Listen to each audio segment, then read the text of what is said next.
Welcome sa Tagalog Horoscope, ang iyong gabay sa pang-araw-araw na buhay. Hatid namin ang pinakadetalyadong horoscope na magsisilbing gabay mo sa pera, trabaho, pag-ibig, kalusugan, at swerte.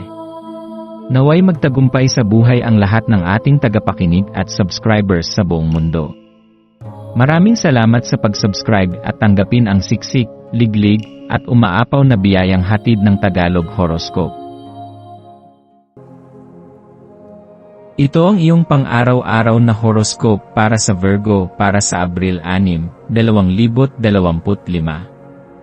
Habang ang araw ay sumik at ang enerhiya ng kalangitan ay bumalot sa iyong paligid, ang mga bituin ay nagpapadala ng isang mensahe ng pagmumuni-muni, lakas, at pagpapahalaga sa sarili.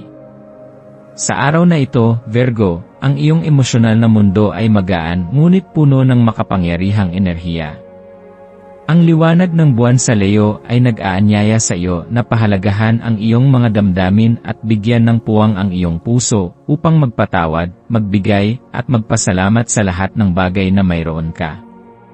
Ang iyong pagiging sensitibo sa mga puna o feedback mula sa iba ay magiging mas matindi ngayon. Kaya't mainam na maging mahinahon at bukas ang iyong puso at isipan upang tanggapin ang mga opinyon ng iba nang hindi ito kinikilala bilang isang personal na atake. Sa halip, gamitin ito bilang pagkakataon upang mas mapabuti pa ang iyong sarili, palakasin ang iyong mga relasyon, at maging mas maligaya sa iyong sariling landas. Ngayong araw na ito, maaari mong maramdaman ang isang malalim na pangangailangan na alagaan ang iyong sarili. Ang mga reaksyon ng iba ay makikinig ka at maaalala mo na sila'y nagmumula sa iyong sariling kalagayan. Bilang isang Virgo, mayroon kang natural na ugali na laging pinaprioritize ang iba kaysa ang iyong sarili. Subalit ngayon ay panahon na para matutunan mong magbigay ng pag-aalaga at pansin sa iyong sarili. At hayaan mong ang iyong mga damdamin ay maging mahalaga at nararapat sa pagpapahalaga. Hindi lamang ikaw ang may karapatang maramdaman ang pagmamahal ng iba, kundi ikaw rin ay karapat-dapat sa sarili mong pagmamahal at pag-aalaga. Habang ikaw ay dumadaan sa araw na ito, nagiging mas maligaya ka kapag natututo kang magsabi ng "I" sa iyong sariling kaligayahan at kapakanan. Maglaan ka ng oras para magmuni-muni at pag-isipan ang iyong mga pangarap at mga hangarin sa buhay. Kung sa tingin mo ay natatabunan ka ng mga gawain, at hindi mo na alam kung paano mag-set ng priorities, magandang panahon ito upang huminga ng malalim at magbalik loob sa iyong mga pangarap. Ang bawat hakbang na tatahakin mo ngayon ay magiging mas madali at mas magaan kung ito ay galing sa iyong puso, at kung ikaw ay nagpapahinga at nagmamasid sa iyong kalikasan. Huwag matakot na isakripisyo ang mga bagay na hindi mo na kailangang ipagpatuloy para sa mas magaan na pakiramdam. Huwag mong kalimutan na ang araw na ito ay may lakas na nagmumula sa loob, sa iyong kakayahang tanggapin ang sarili at ipahayag ang iyong mga damdamin. Ang pagpapatawad ay isa sa pinakamahalagang hakbang patungo sa kaligayahan. Maaaring may mga sugat ka pa mula sa nakaraan, mga relasyon na hindi natapos sa paraang nais mo, o mga saloobin na matagal nang iniwasan.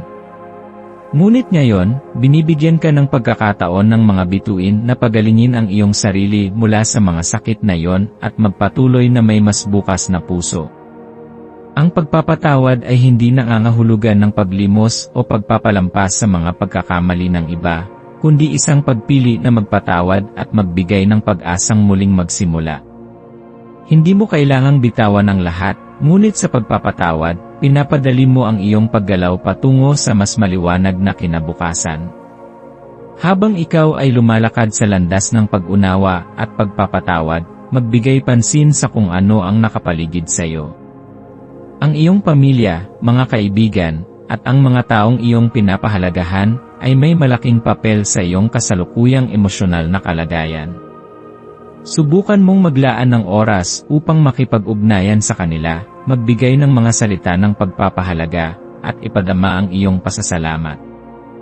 Ang mga maliliit na hakbang na ito ay makakatulong hindi lamang sa iyong relasyon, kundi pati na rin sa iyong sarili. Habang tinatanggap mo ang iyong damdamin, ang mga taong nakapaligid sa iyo ay magbibigay rin ng kanilang enerhiya, at kapag magaan ang iyong pakiramdam, mas magiging magaan din ang mga relasyon mo sa kanila. Sa usapin ng swerte, ang iyong maswerteng kulay ngayon ay ang ginto, isang kulay na sumisimbolo ng kasaganaan, ningning, at kasiyahan.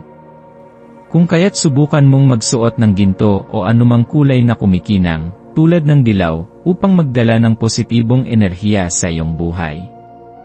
Ang mga numerong may kinalaman sa pagkakaroon ng magandang komunikasyon at masusing pagpaplano ay mga maswerteng numero para sa iyo ngayon, tulad ng 7 at 3. Ang numerong 7 ay nangangahulugang espiritual na pag-unawa, intuition, at mga pagkakataon na magbibigay daan sa bagong pananaw. Ang 3 naman ay tumutukoy sa pagpapahayag ng sarili at pagkakaroon ng kasunduan sa mga tao. Ang mga numerong ito ay magsisilbing gabay mo sa paggawa ng desisyon o mga hakbang na kailangan mong gawin. Ang maswerteng gawain mo ngayon ay ang maglaan ng oras sa sarili at gawin ang mga bagay na nagpapasaya sa iyo. Subukan mong mag-journal, magpinta, o magsimula ng bagong proyekto na magpapalawak ng iyong pananaw at magbibigay ng kasiyahan sa iyong buhay. Maaari mo ring isama ang pamilya o mga malalapit na kaibigan sa mga gawain ito upang magbigay inspirasyon at kasiyahan sa inyong samahan. Ang mga simpleng gawain ng pagmumuni-muni, pagsusulat, at paglikha ay maaaring magdala ng malalim na kaligayahan at magbigay linaw sa iyong mga iniisip. Sa pagtatapos ng araw, maglaan ng oras upang magpasalamat sa lahat ng biyaya at pag-aaral na natutunan mo sa araw na ito.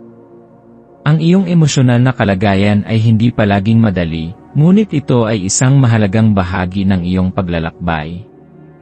Ang bawat hakbang ay may dahilan, at bawat pagsubok ay isang pagkakataon na magsimulang muli.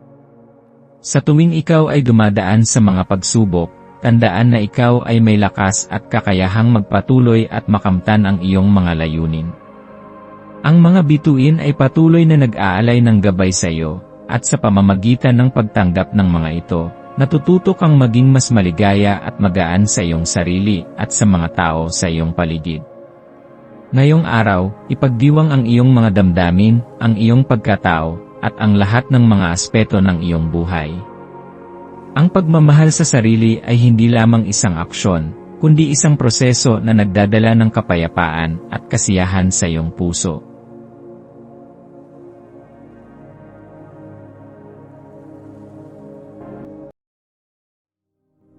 Tayo ay magkaroon ng kaunting sandali upang ipagdasal ang lahat ng mga dalangin ng ating mga subscribers, na sana'y matamo nila ang kanilang mga pinapangarap sa buhay, magandang trabaho, mabuting kalusugan, payapa at masayang pamumuhay, at siksik, liglig at umaapaw na biyaya at kayamanan. Ipinagdarasal namin ng mataimtim ang lahat ng mga komento sa nakaraang video, at hinihiling namin, Panginoon, na pagpalain mo ang ating mga subscribers ng masayang buhay sa mundong ibabaw. Maraming salamat po. Maaari kayong mag-subscribe sa aming channel na Daily Prayer, kung saan nag-a-upload kami ng pang-araw-araw na Catholic Gospel readings, reflections, at daily rosary reading para sa lahat ng misteryo ng araw. Tulungan ninyo kaming buuin ang community na ito at mag-subscribe na. Ang link ay nasa description box. Maraming salamat sa panonood ng iyong horoscope ngayon araw. Naway gabayan ka ng mga bituin sa iyong landas. Huwag kalimutang mag-like, share, at subscribe para sa iba pang cosmic na kaalaman. Hanggang sa muli, manatiling konektado sa universo.